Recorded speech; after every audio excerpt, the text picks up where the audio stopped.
This is part 1 of my Code Geass Season 2 retrospective. I'll start with the themes since they are the most fascinating part of the story. Lelouch doesn't have his values tested like in Season 1. He is not pushed to do more and more questionable actions for the greater good. He stagnates thematically and is unimpressive. The one time he is pushed further is when he uses Geass on Nunally in the last episode. Meanwhile, Suzaku still has plans to save Japan from within.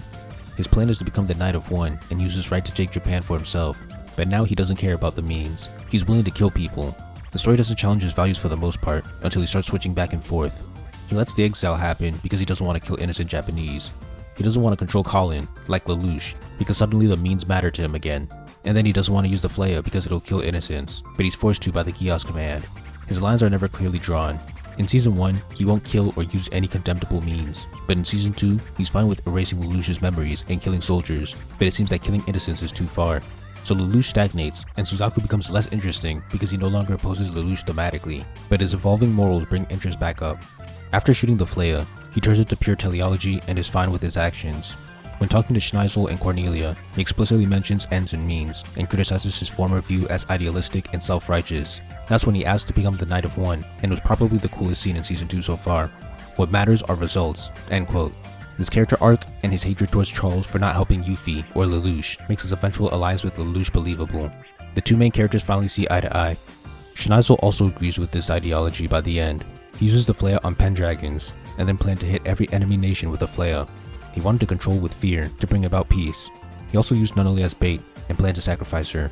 Cornelia apparently has a character arc, more on that later, where she opposes Schneizel and says peace attained by force is not peace. Ain't she the well-known racist who ordered the eradication of the Saitama Ghetto in Season 1? She's immediately shot down, literally. Nunally wants to copy Yuffie. She said that she wants to save the world with a gentle approach. She wants a specially administered zone of Japan. The problems are that her ideology is barely in the season, and the zone is quickly discarded when everyone is exiled to zero. Once Schneizel is in charge, she's willing to fire Flayas, meaning she prioritizes the ends. She also has the same plan as the Zero Requiem. By the end, both Suzaku and Nunally end up prioritizing the ends just like Lelouch, so in that aspect, this theme was executed well, but for the rest of the season, it was subpar.